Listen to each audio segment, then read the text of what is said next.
miteinander. As already announced in the last video about Goldbach, I wanted to do a video about time. Since in the Discord, but everywhere else also, I would say people still would love to figure out, get the formula, what price does on a certain time, on a certain minute, and so on and so on.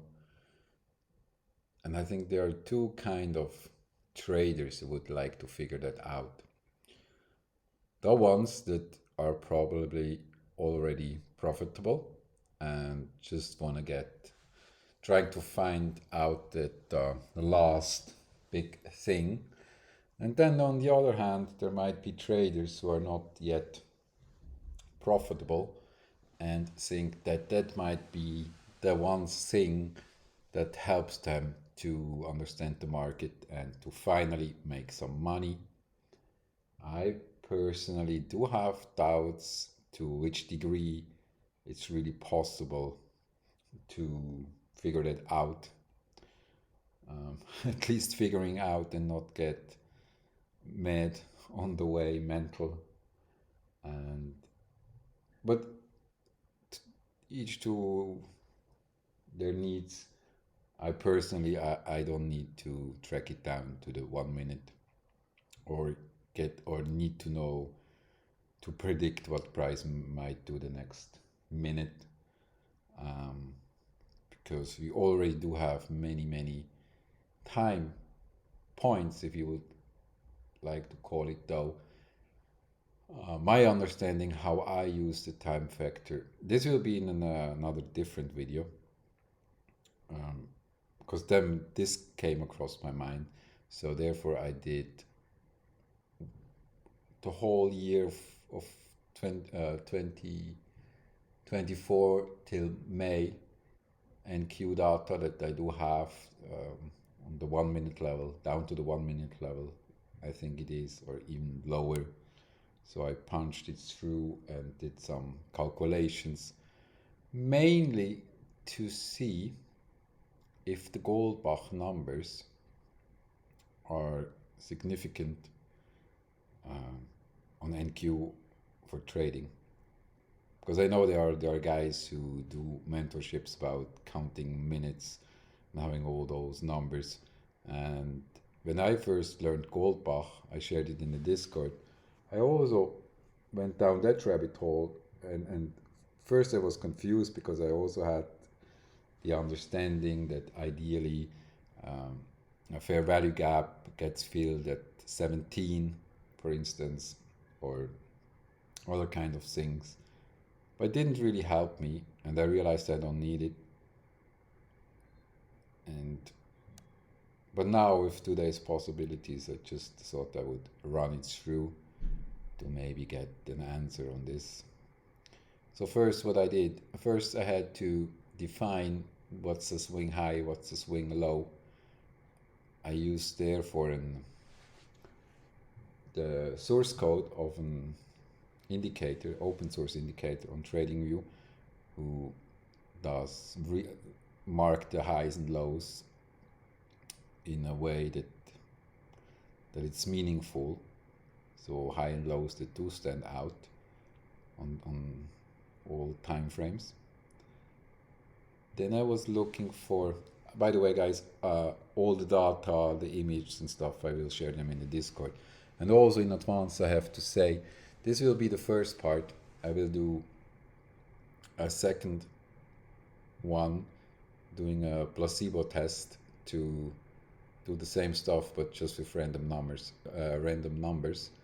And I mean, if we would have the same results with random numbers, not with Goldbach numbers, then of course a conclusion could be that, yeah, just random. So what did I do? First, I defined how many highs and lows based on that open source code indicator there actually are. Oh shit. I did move. Okay, should move it here. Let me check if it's still. Wait, sorry guys. I need to. All right. Wow, that's. So this gave a huge file, filtering out all the highs and lows, how many there are. Then, as next, I was looking for if those swings, highs and lows, if how many times they do happen on a specific Goldbach number. So as you can see, we had like 148 highs on a 20-minute time and so on. And I was looking first because they are like, you can count the GB time just by minute, by adding the minutes to the hourly and taking the hourly minus the minutes. So there are like 3 approaches, and that's a total on all of these 3. So that's what I did, and it didn't really give anything that made sense, because what you actually would not like to know is a swing low or a swing high. How long also does it not get run over, right? So the next thing was I was looking if we have a swing high or a swing low on a specific GB number, how long it will stay the high or the low. And here the results are what it's called base dominance, is for 15 minutes it's the best. After that it gets weaker and weaker, the success rate. And by success rate it means like here after, let's take 29 for example,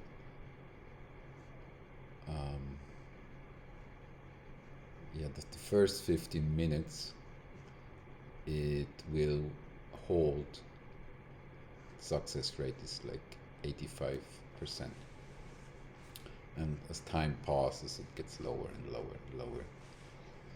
So that's what I did. And as next, to break it down, I was also looking for, someone in the Discord asked me if I could also do it with the UTC +2 time to see if there is any difference.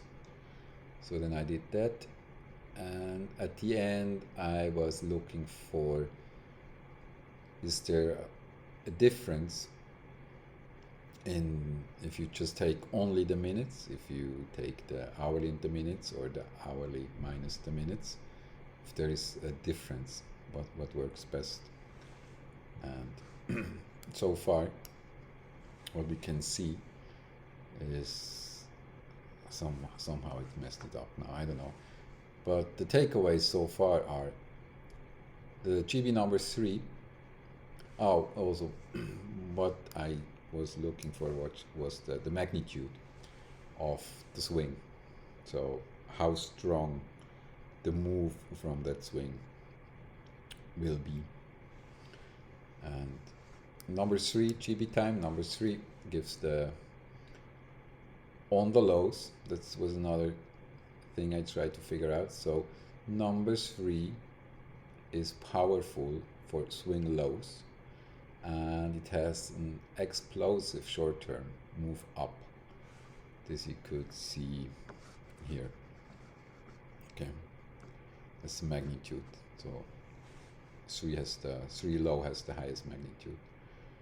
Number 17 works for highs and lows, and 35 for the lows, stable short term, and 59 are strong pivot highs. So, and then time based, so number 17 has the strongest impact or relevance if you just take the minutes. 35 hourly minus minute, and 59 calculated by the hour plus the minutes.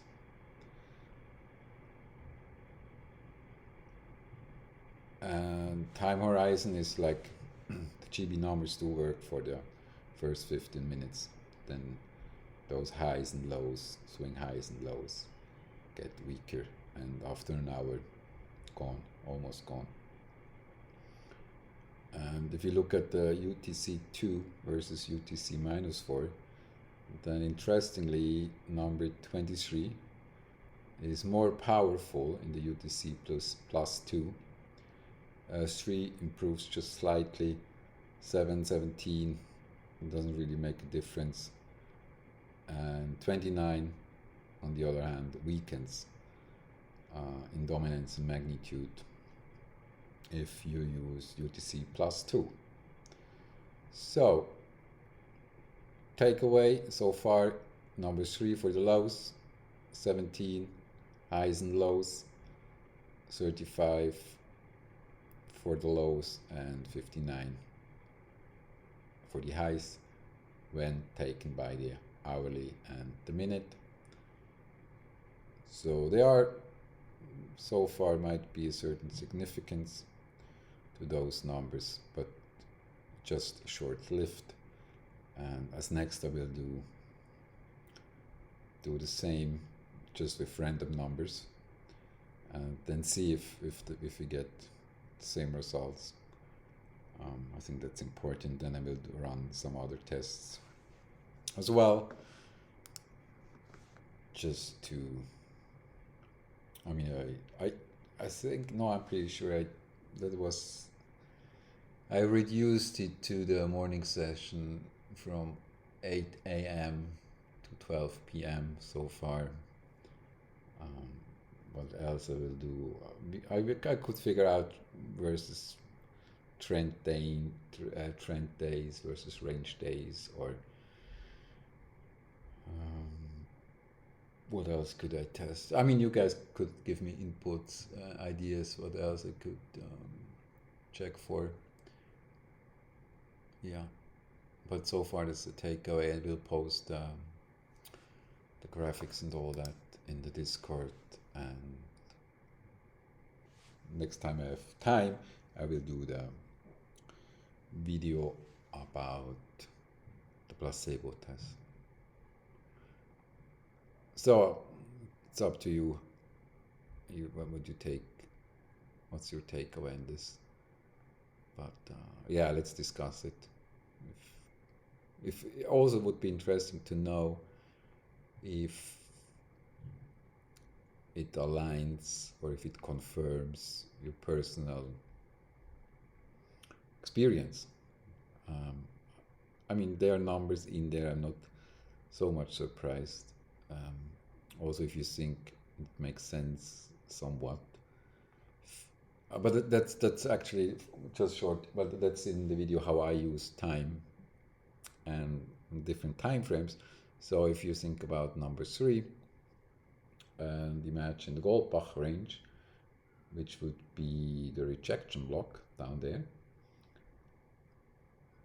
Also, oftentimes, or if you just take it by the minutes, it's where a new hourly candle, or even 4-hourly candle does open. So if on the bullish candle you would get that